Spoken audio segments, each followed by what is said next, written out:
Olá, eu sou o professor Ricardo Ribas e hoje nós vamos falar de um assunto que tem trazido muita dúvida. Eu tenho reparado isso muito nos meus treinamentos, muito nas assessorias que nós prestamos principalmente para municípios. Será que existe cotação de preços com fornecedor no caso de obras e serviços de engenharia? Quantos preços eu preciso para fazer a pesquisa de preços? Como é que fica a pesquisa de preços na inexigibilidade? Agora eu tenho mais de uma cotação de preços no procedimento, uma dentro do ETP, outra fora? Essas e outras perguntas a gente vai responder neste vídeo matador sobre pesquisa de preços. Antes da gente começar, você já sabe, se inscreve no meu canal, ativa o sininho, compartilha esse vídeo, salva esse vídeo para estudar depois, para fazer marcação. Você sabe que sempre os meus vídeos possuem a bibliografia ali, então possui a fonte da jurisprudência, daquilo que eu estou falando, nada é da minha cabeça, sempre é algo que já foi referendado pela jurisprudência ou pela própria legislação, então esse vídeo é muito importante, com muito conteúdo para você. Vamos começar falando da existência da pesquisa de preços com fornecedores no caso de obras e serviços de engenharia. É um problema que muitas prefeituras, é um erro, na verdade, que muitas prefeituras cometem. Será que eu posso cotar preço diretamente com o fornecedor, no caso de um serviço ou obra de engenharia? Veja o que diz o artigo 23 da nova lei de licitações. O artigo 23, ele traz nos parágrafos 1º e parágrafo 2º as fontes de preços para essas pesquisas de preço. O parágrafo 1º vai falar de aquisição de bens e contratação de serviços, e nas obras e serviços, e o parágrafo 2º vai falar de obras e serviços de engenharia. Reparem que montando a tabelinha, há até não são equivalentes, né? Inciso primeiro, segundo, mas há uma equivalência entre os incisos, mesmo que mudando a ordem entre os parágrafos. Então, em ambos eu tenho a composição de custos, uma é, obviamente, no banco de preços, né? Lá nas contratações gerais, no fornecimento de bens, outro já é com sistemas oficiais de preços, como o Ciclo, como o Sinap, né? Tenho também em ambos a possibilidade de cotar preços com contratos feitos anteriormente com a administração pública. Tenho também a possibilidade de utilizar pesquisas em mídias especializadas, né, em ambas as situações.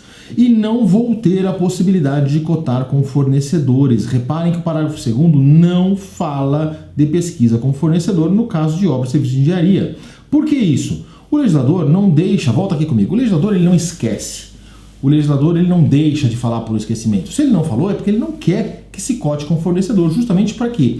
Porque nas obras e serviços de engenharia eu tenho uma carga muito alta de mão de obra, de serviço. Isso pode influenciar com o preço suba se eu cotar com a mão de obra local. Então eu tenho que dar obrigatoriamente ali a preferência para as fontes mencionadas no parágrafo 2º. Então cuidado, você que é de uma secretaria de obras municipal, né, que normalmente cota pequenos serviços de engenharia ali com mão de obra local, com empresas locais, não respeita as tabelas oficiais, você está cometendo uma ilegalidade. A segunda questão que muito nos aparece é se a pesquisa de preços precisa ter preços necessariamente. Bom, depende. Na verdade, a nova lei de licitações nunca falou que eu preciso ter 3 preços necessariamente.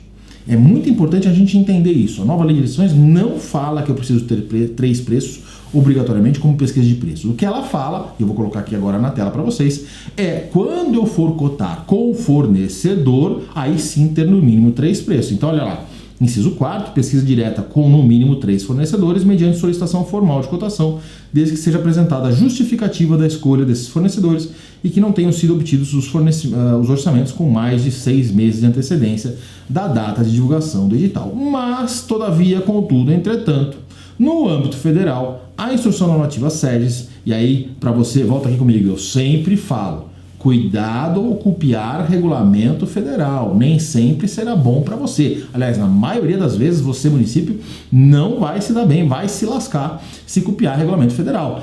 E olha o que diz o regulamento federal sobre a pesquisa de preços em específico.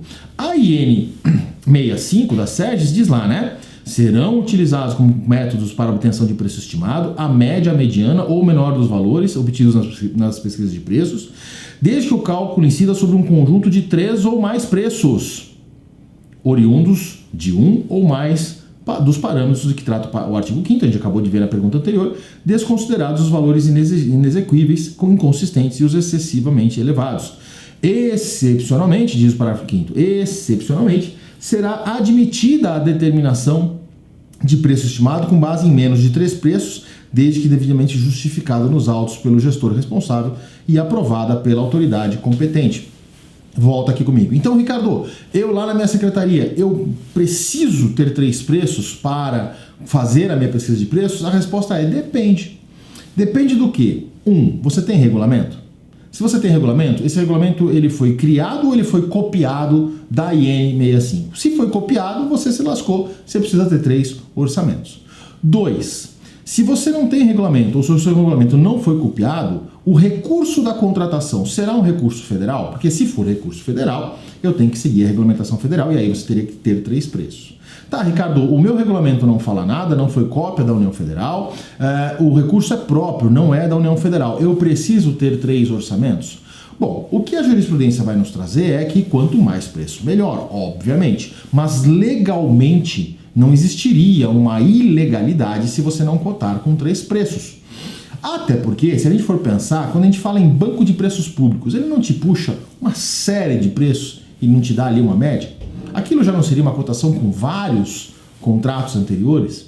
Pois é. Então veja que necessariamente, vou repetir porque essa dúvida sempre aparece, se você não tem a obrigação no seu regulamento de cotar com 3 preços, e se o recurso não for federal, você em tese não precisaria cotar com no mínimo 3 preços, ok? Isso é importante na nova lei de licitações. Agora, se você puder cotar com mais preços, 2, 3, 4, 5, 6, quantos você conseguir, melhor. A pesquisa de preços fica mais apurada, fica mais fidedigna. Então nada deixa de recomendar que você tente buscar os 3 preços, mas saiba que, a gente sabe que isso na prática acontece, às vezes eu não consigo achar 3 preços. O objeto é muito peculiar, é muito específico, é uma solução muito customizada, Às vezes eu não consigo enquadrar como inexigibilidade, mas também não consigo 3 preços, consigo 1, 2 preços. Poderia seguir com a minha pesquisa de preço nesse sentido? A resposta é sim, você pode seguir. E aí eu recomendo que você, por excesso de cautela, justifique o porquê não conseguiu 3 preços. Nossa próxima pergunta é: como fazer a pesquisa de preços no caso de inexigibilidade? Esse é um problema e um erro muito, mas muito comum que eu tenho visto aí, inclusive para contratação de treinamento, contratação de uma série de serviços por notória especialização. Por quê? Porque o que caracteriza a inexigibilidade de licitação é a inviabilidade de competição. Se você prova que você consegue um preço com o mesmo produto, o mesmo serviço, com 2 ou 3 profissionais ou empresas, você está mostrando que é possível ter competição. Tome cuidado com isso, tá? No caso de treinamento, por exemplo, a inexigibilidade se caracteriza justamente porque cada professor tem a sua didática, cada professor tem o seu conteúdo programático, cada professor tem a sua metodologia de trabalho, isso individualiza o serviço. Mas em alguns casos de serviço, se você pegar 3 preços de 3 empresas diferentes, você provou que é possível a competição e aí, portanto, você matou a inexigibilidade. Veja o que diz a regulamentação federal sobre a questão da inexigibilidade.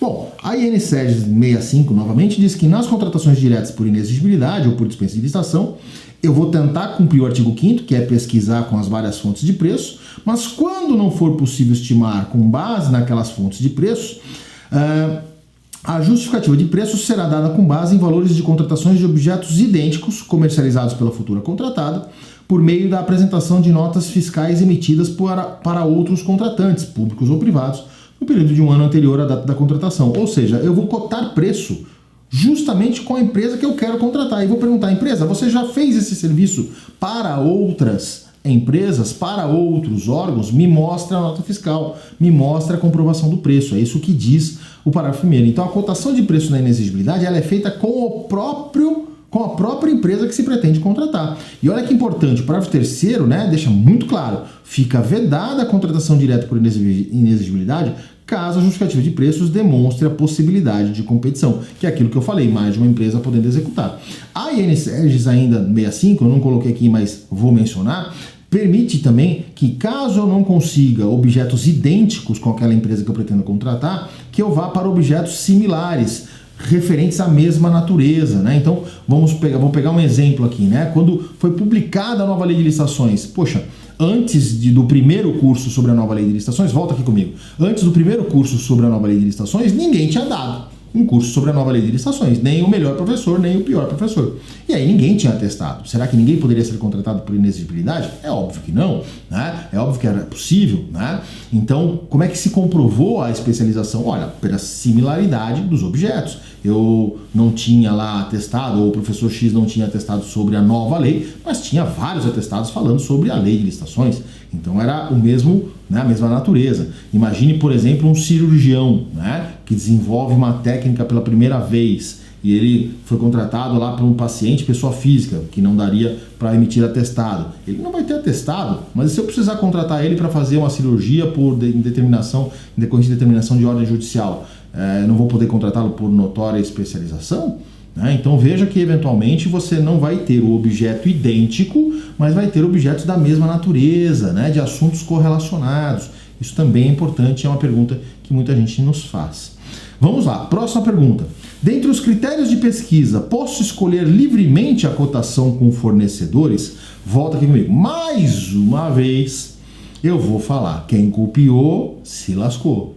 Quem copiou a regulamentação federal vai ter que cumprir, vou colocar aqui na tela, vai ter que cumprir o artigo 5º da IN 65, que diz: deverão ser priorizados os parâmetros estabelecidos no inciso 1º e 2º, que é lá o banco de preços de cotação com contratos da administração pública, devendo, em caso de impossibilidade, apresentar justificativa nos autos. Volta aqui comigo. Fica ainda mais difícil utilizar fornecedor, repara comigo. Então, se você tem no seu regulamento uma cópia ou um dispositivo muito parecido com esse da IN SERS, que vale para os órgãos federais, se você copiou, portanto, o regulamento, você não pode ir direto para fornecedor. Você tem que, obrigatoriamente, tentar aplicar o inciso 1º, aplicar o inciso 2º, que são bancos fornecedores, bancos de preços públicos, perdão, e também contratos com a administração pública. Caso você não tenha esse dispositivo no seu regulamento, aí você tem liberdade para cotar com qualquer fonte de preços lá do parágrafo 1º, parágrafo 2º do artigo 23, lembrando que se você for cotar com fornecedor, aí você tem que ter no mínimo 3 e justificar o porquê daqueles 3, o que é muito complicado, né? Você tem lá, você cotou o preço com A, com B e com C, e você tem que justificar o porquê do A, porquê do B, porquê do C e não com o D, com o E, com o F, que também estão no mercado, que também poderiam vender. Então a justificativa fica muito complicada sem ser direcionado. Assim, né? Eu cotei com o fornecedor da cidade, tá criando ali uma preferência, né, de cotação local. Eu cotei com um supermercado de renome, tá criando preferência e restrição aos demais fornecedores, né? Eu cotei porque eu acho que é o melhor. Também criação de restrição indevida, você fere a isonomia. Então o correto é normalmente disparar, aliás é o que todo mundo tem feito, disparar para todo o seu cadastro de fornecedores uma cotação daquele objeto, para aí você diga: eu não cotei com A, com B, com C, eu cotei com todo o meu cadastro e apenas A, B e C responderam, ok? Próxima pergunta. Agora existem duas pesquisas de preços no procedimento, uma do ETP e outra da fase orçamentária? Volta aqui comigo. Bom, de fato, agora nós temos mais de uma pesquisa orçamentária, mais uma pesquisa de preços. Há quem inclusive identifique 3 pesquisas, né? Uma dentro do ETP, uma dentro do TR e uma dentro do procedimento de contratação como um todo. A maioria da doutrina e jurisprudência não entende assim, entende só pelas duas, a do ETP e a do procedimento de contratação. E eu vou explicar basicamente, depois a gente vai ver a legislação, mas eu vou explicar basicamente como funciona uma e outra, tá? Vamos lá. O artigo 18, acompanha comigo na tela, o artigo 18 da nova lei de licitações diz que a fase preparatória do processo licitatório, lá no inciso 4º, né, terá o orçamento estimado com as composições dos preços utilizados para a sua formação. Essa é a pesquisa de preços para o orçamento.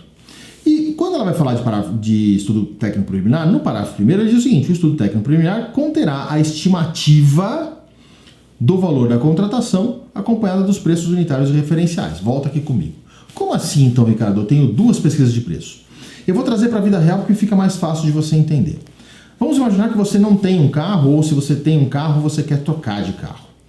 Você, num final de semana, fala assim: puxa, eu mereço um carro, eu mereço trocar de carro, eu queria tanto aquela Mercedes, aquela BMW, aquele Volvo, aquele Audi, um carro top de linha, né? Elétrico e tal. E aí você vai na internet e vai ver o preço, e você vai ficar abismado com o preço, ainda mais no Brasil, né? Vai ficar abismado com o preço, assim: nossa, eu não consigo pagar isso aqui, não dá para o meu bolso, isso aqui eu não tenho dinheiro para pagar isso aqui. E aí você vai baixando o padrão do veículo, né? Vai baixando o padrão até chegar lá naquele carrinho osso, né? Só motorzinho básico, não tem quase nada de opcional, o mais simples possível, que é esse que cabe no seu bolso. Muito bem, só que você estava olhando no final de semana, você não ia comprar nada naquele momento, você estava pesquisando o mercado, você estava fazendo um estudo técnico preliminar. Passados uns dias, você fala assim, poxa, agora eu sei que o veículo, embora básico, né, cabe no meu bolso, eu vou comprar. É óbvio que você não quer comprar pelo primeiro preço que aparecer, você quer ter a certeza de que você fez um bom negócio. Então você vai querer saber qual é a média do mercado para você pagar igual ou abaixo da média, para você não pagar caro por um valor que tem gente pagando mais barato. E essa então é a pesquisa para dotação orçamentária. A nova lei de licitações faz exatamente isso. E aí tem até um vídeo meu no YouTube falando que na nova lei de licitações, primeiro vem a qualidade, vem a eficiência e depois o preço. Justamente porque quando você vai analisar o artigo 18, você vai analisar a composição do estudo técnico preliminar, você vê que eu primeiro defino o problema, depois eu vejo se está no plano de contratações anual, vejo os requisitos essenciais da contratação, vejo os quantitativos, para daí entrar em alternativa de mercado e só depois falar de preço. Então pode ser que você verificando as alternativas de mercado, né, qual carro eu vou comprar, verificando as alternativas de mercado, identificou que aquele mais caro, né, aquele de marca mais top, é o que te atenderia. É óbvio que aqui você não vai pelo gosto pessoal, você vai pela justificativa de interesse e necessidade pública. Tá? Mas faça um paralelo ali com o exemplo que eu dei para vocês. E aí então você escolhe, eu vou comprar aquele Audi, aquele BMW, aquela Mercedes, né? Aquele Volvo, legal. E aí quando você termina o ETP, escreve o TR, vai para a pesquisa de preço para saber qual é a média de mercado, você repara que aquilo não cabe, né? Você repara que o valor é X. E aí então você não quer pagar mais do que o X.